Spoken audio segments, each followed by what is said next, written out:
అంతర్ముఖానికి స్వాగతం. ఈరోజు మన ఎపిసోడ్ బాధలు, అందులోంచి బయటపడే మార్గాలు. కష్టం నష్టం, కష్టం నష్టం, అక్షరం ఒకటే తేడా.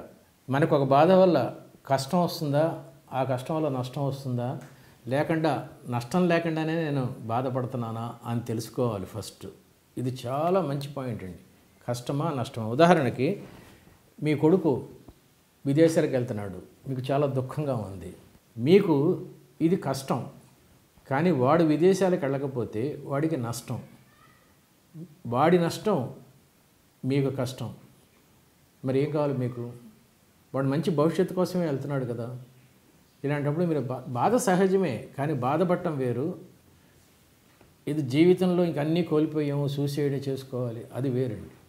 బాధ అనేది స్వాభావికం, కానీ దాన్ని ఆహ్వానించి కళ్ళమ్మ నీళ్లు పెట్టుకొని ఏ పని చేయకుండా నిర్వేదంగా, నిరాసక్తంగా, నిస్పృహతో అలా ఉండిపోతే దట్ ఈస్ కాల్డ్ నష్టం. ఈరోజు మన టాపిక్ అదే. కష్టానికి నష్టానికి నీకు నా కావాలా కా కావాలా అనుకునేదే చాయిస్. కొంతమంది అంటారు ఆలస్యం అమృతం విషం అంటారు. కొంతమంది పరిగెత్తి పాలు తాగడం కన్నా నిలబడి నీళ్లు తాగడం మంచిది అంటారు. కానీ ఒక్కోసారి పాలు నిలబడి తాగే అవకాశం ఉన్నా కూడా అలా తాగం. ఇది బెటరా, అది బెటరా, అది బెటరా, ఇది బెటరా, అలా ఆలోచించుకుంటూనే ఉంటాం. చేతిలో ఉన్నది పాల గ్లాసు అని తెలిసినప్పుడు నిలబడే తాగొచ్చు కదా. దీనికి ఇంత డిస్కషన్స్ ఎందుకు? అది మనం చెప్పేది. ఉదాహరణకు ఒక అమ్మాయి ఉంది, ఒక అబ్బాయిని ప్రేమించింది. నీకు రెండే ఛాయిస్లు. ఇంట్లో చెప్పాలా, చెప్పకూడదు. చెబితే ఎళ్ళగొడితే ఆ అబ్బాయితో వెళ్ళిపోవాలా, ఇంట్లో ఉండటమే బెటరా? చెప్పకుండా ఇలా ఇంట్లో వాళ్ళని మోసం చేయటం బెటరా? దొంగతనంగా కాళ్ళ మీద నిలబడే వరకు ఏదో అలా సాగించి అప్పుడు చెప్పి వాళ్ళు కాదంటే వెళ్ళిపోవటం బెటరా? ఇంత అవసరం ఉందా అసలు, లేదా? అన్నీ ఛాయిస్లేనండి. మన జీవితం అంతా ఛాయిస్లే. సరి అయిన ఛాయిస్లు మనం ఎన్నుకోలేకపోవటమే మన కష్టాలన్నింటికీ కారణం. చాలా వరకు ఇవే. మనం క్యాన్సరు, లేకపోతే హైపర్ టెన్షన్, ఇలాంటి వాటిని ఎలాగో మనం ఎదుర్కోలేము. కానీ చాలా వరకు మన కష్టాలన్నీ మనం కొని తెచ్చుకునేవని చెప్పటమే నా ఉద్దేశం. చాలామంది అబ్బో తట్టుకోలేకపోయాను, ఆకాశం విరిగి మీద పడ్డట్టు అయింది అంది. ఆకాశం విరిగి మీద పట్టడం ఏంటి నాకు అర్థం కాదు. ఆకాశం అంటే శూన్యం, శూన్యం విరిగి మీద పట్టడం ఏంటి? ఇలాంటి అభూత కల్పనలతోనే మనం చాలా బాధపడుతూ ఉంటాం, భయపడుతూ ఉంటాం. ఆకాశం విరగదు, అది మీద పడదు. ఒక గమ్మత్తుగా ఒక పాప ఉంది, అంటే ఒక తల్లి ఉంది. ఆ తల్లి పాపని కన్నది.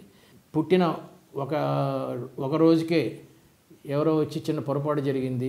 ఆ పొరపాటు ఏంటంటే, ఇంకొకళ్ళకి మగపిల్లోడు పుడితే ఆ పిల్లోడు, ఇంకొకళ్ళకి ఆడపిల్ల పుడితే నీకు మగపిల్లోడిని తీసుకెళ్ళి ఆ పక్కలో పడుకోబెట్టి మార్పిడి జరిగింది. ఇప్పటివరకు నీ చేతిలో ఉన్న పాప నీ పాప కాదు అన్నాడు. ఆకాశం విరిగి మీద పడ్డట్టయింది. ఆ తర్వాత మళ్ళీ 2 రోజుల తర్వాత వచ్చి DNA టెస్ట్ చేయించాం. కాదు, ఈ పాప మీ పాపే, బాగానే ఉంది. ఇప్పుడు ఫాదర్ వచ్చి, అది హస్బెండ్ వచ్చి అన్నాడు, ఆ DNA టెస్ట్ తేలింది ఏంటంటే ఆ పాప నా పాప కాదు, నేను నీకు విడాకులు ఇస్తాను. మళ్ళీ ఆకాశం విరిగి మీద పడింది. మళ్ళీ నిద్ర మెలకు వచ్చింది. ఇదంతా కళ అని తెలిసింది. అమ్మయ్య అనుకుంది. ఇదో కథ రాసింది, అది దానికి ప్రైజ్ వచ్చింది. ఎవడో కోర్టులో కేసు వేసాడు, ఇది నా కథ అని. మళ్ళీ ఆకాశం విరిగి మీద, ఇలా ఆకాశం విరిగి మీద పడుతూనే ఉంటుంది. మనం ఎప్పుడు ఏ సమస్యలు లేకపోతే జీవితం చాలా బోరు కొడుతుంది. ఒక్కొక్క సమస్య ఒక అనుభవం, ఒక ఆనందం. కాబట్టి వాటితో కలిసి బతకాలి. పోతే మనసుని కలిచివేసే సంఘటనలు కానీ, కలిచివేసే కష్టాలు కానీ కొన్ని వచ్చినప్పుడు వాటికి ఫస్ట్ రీజనింగ్ ఏంటో ఆలోచించాలి, వాటికి పరిష్కారాలు ఆలోచించాలి. ఒక సమస్య ఎలా పరిష్కరించాలి అనటానికి 5 రకాల కారణాలు ఉన్నాయి. 1, మన సమస్యలన్నిటికీ 5 కారణాలు ఉంటాయి. అందులో మొట్టమొదటి కారణం ఛాయిస్ని ఎన్నుకోలేకపోవటమే. నేను ఈ ఎపిసోడ్లో ఇంతకుముందు ఎప్పుడో చెప్పాను కూడా. సుద్దాల అశోక్ తేజ్ అని చెప్పి ఒక రైటర్ ఉన్నాడు, వరంగల్లో ఉండే కుర్రోడు. అతను టీచరు. హైదరాబాద్ వచ్చి పాటలు రాయాలా, అక్కడే ఉండి కంటిన్యూ అవ్వాలా, జీతం కోల్పోతాం కదా, 2 నెలలు జీతం లేకపోతే సంసారం ఎట్లా కొనసాగుతుంది, ఇలాగా ఛాయిస్ ఏదో ఎన్నుకోలేకపోయాడు. ఒకసారి విజయానికి 5 మెట్ల పుస్తకం అతనే చెప్పాడు. విజయానికి 5 మెట్ల పుస్తకం చదివిన తర్వాత ఆ రాత్రి రాజీనామా లెటర్ స్కూల్కి ఇచ్చేసేసి వచ్చి ఇక్కడ నేషనల్ అవార్డు విన్నర్ అయ్యాడు. ముందు నిర్ణయం తీసుకో. ఈ నిర్ణయం తీసుకోలేకపోవటం అనేది మాకు సంభవిస్తూ ఉంటుంది. ఒక కాగితం మీద కథ రాసుకుంటూ వెళ్ళిన తర్వాత దాంట్లో చాలా తప్పులు ఉంటాయి. అక్కడే కొట్టేసేసి అలాగే ఇచ్చేస్తే బెటరా, మళ్ళీ ఫ్రెష్గా ఇంకో కాగితం రాసి అప్పుడు పంపిస్తే బెటరా పత్రికకి అని చాయిస్ ఎన్నుకోలేకపోతాం. అప్పుడు నేనేం చేస్తానంటే ఇలా గీతగీసేస్తా కాగితం మీద. అప్పుడు చచ్చినట్టు ఇంకో కాగితం రాయాల్సి, ఇంకా ఆలోచనలు ఉండవు, ఏదో ఒక నిర్ణయం తీసుకోవాల్సి ఉంటుందన్నమాట. దీన్నే చాయిస్ అంటారు. ప్రతి సమస్య వచ్చినప్పుడు నీకున్న చాయిస్లు ఏంటి, అందులో ఏది బెస్ట్ చాయిస్, ఏ చాయిస్ తీసుకుంటే నువ్వు హ్యాపీగా ఉంటావు, తొందరగా సమస్య పరిష్కారం అయిపోతుంది అని ఆలోచించుకో. చాలామంది కష్టం వచ్చినప్పుడు నా బ్రతుకు ఇంతే అని దానికి అలవాటు పడిపోతుంటారు. పరిష్కారాలు ఉన్నా సరే దాని గురించి ఏమీ ప్రయత్నాలు చేయరు. నా బతికింతే అని ఎప్పుడైనా నువ్వు అనుకున్నావో నీ బతుకు అంతే అయిపోతుంది. ఇంకా అంతే నిరాశ నిర్లిప్తతలు అయిపోతుంది. దీనికి బెస్ట్ ఉదాహరణ చెప్తాను. మనం ట్రైన్లో వెళ్తున్నప్పుడు దూరంగా ఎక్కడో చిన్న మినుకు అంటూ ఒక లైట్ కనబడుతూ ఉంటుంది. అబ్బా ఆ లైట్ ఎంత బాగుందో, చుట్టూ చీకటి, లైట్ చిన్నగా ఉంది, అక్కడికి వెళ్తే ఎంత బాగుంటుంది అనుకుంటాం. కానీ నిజానికి అక్కడికి వెళ్తే ఏముండదు. అక్కడ ఒక ఫ్యాక్టరీలో లైటో లేకపోతే ఒక వాచ్మెన్ ఇల్లు ఏదో ఉంటుంది అక్కడ. కానీ మనం దాన్ని ఊహించుకుంటూ ఎంతో ఆనందం పొందుతాం, అందులో తప్పేం లేదు. కానీ చాలామంది సమస్య వచ్చినప్పుడు, ఉదాహరణకి ఒక స్త్రీ ఉంది, తాగుబోతు భర్త, చదువుకుంది, తన్నులు తింటూనే ఉంటుంది, రక్తం వచ్చినట్టు కొట్టినా సరే తన్నులు తింటూనే ఉండి ఆశలన్నీ కొడుకు మీద పెట్టుకుంటుంది. వీడు ఎప్పటికన్నా పెద్ద అవుతాడు, నన్ను బాగా చూసుకుంటాడు అని చెప్పి ఆశలు. ఆ కొడుకు పెద్ద అవుతాడు, ఇంకొక అమ్మాయిని పెళ్లి చేసుకుంటాడు, ఆ కోడలు అత్తగారిని రాచి రంపాన పెడుతూ ఉంటుంది. అప్పుడు ఎప్పటికన్నా అని మళ్ళీ మనవడు పుడతాడు కదా, ఈ మనవడి మీద వాడిని బతిమాలి, వాడిని ఏదో పొగిడి, వాడిని బాగా తన ప్రవర్తనతో వాడిని చెత్త చేసే వరకు విపరీతమైన ప్రేమ అవి దీంతో ఆ అమ్మాయిని తన ఆశలన్నీ ఆ మనవడి మీద పెట్టుకుంటుంది. సో ముందు మొగుడు, తర్వాత కొడుకు, తర్వాత మనవడు, ఇలాగా దూరంగా కనబడే మిణుకుమని దీపాల మీద ఆశ పెట్టుకుని. మీరు అడగచ్చు, అలా ఆశ పెట్టుకోకపోతే ఎలా బతుకుతాం, ఆశ ఉండాలి కదా అని. కానీ అర్థవంతమైన ఆశ ఉండాలి. ఎప్పటికన్నా జీవితం బాగుపడుతుంది. కొంచెం మొదట్లో కష్టాలు రావచ్చు, కానీ ఆ మిణుకుమనే దీపాన్ని పెట్టుకొని చూస్తూ ఉంటే ఎంతకాలమైనా చూస్తూనే ఉంటాం, ట్రైన్ అట్లా సాగిపోతూనే ఉంటుంది. అదే జీవితం అంటే. అలా కాకుండా నీ చేతుల్లో ఉన్న పని కొంతన్నా నువ్వు చేయాలని చెప్పడం నా ఉద్దేశం. దీన్ని సూడో కంఫర్ట్ జోన్ అంటారు. ఇది 3వ పాయింట్. అంటే దగ్గొస్తూ ఉంటుంది, హాస్పిటల్కి వెళ్ళడం, టెస్ట్ చేయించుకోం. బాగా దగ్గొచ్చి అది టీబీ అని తెలిసే వరకు మనం ఆఫ్ చేస్తాం. దీన్ని ఇప్పుడు బాగానే ఉన్నాం కదా అనే మనస్తత్వం. ఇప్పుడు బాగానే ఉన్నాం కదా, ఏదో సాగిపోతుంది కదా అని చిన్న చిన్న సమస్యలను నిర్లక్ష్యం చేస్తే అవే పెద్ద సమస్యలు అవుతాయి. ఇది ఒక పాయింట్. కష్టం వర్సెస్ నష్టం. మనం మొదట్లో మాట్లాడుకున్నాం చూడండి, కష్టం నష్టం అని చెప్పి. ఇప్పుడు మన ఏదో కేసు ఉంది ఇక్కడే తెలంగాణలో జరిగింది. ఒక అమ్మాయి ఎవరినో పెళ్లి చేసుకుంది, ఈ అమ్మాయి తండ్రి అల్లుడిని చంపేశాడు, తర్వాత సూసైడ్ చేసుకున్నాడు. ఆ అమ్మాయి ఎవరినో పెళ్లి చేసుకుంది, నీకు నష్టమే, నీకు బాధే, నువ్వు ఆ అమ్మాయి పేరు మీద స్కూల్స్ పెట్టావు, చాలా ప్రేమించావు, అంత చేసావు.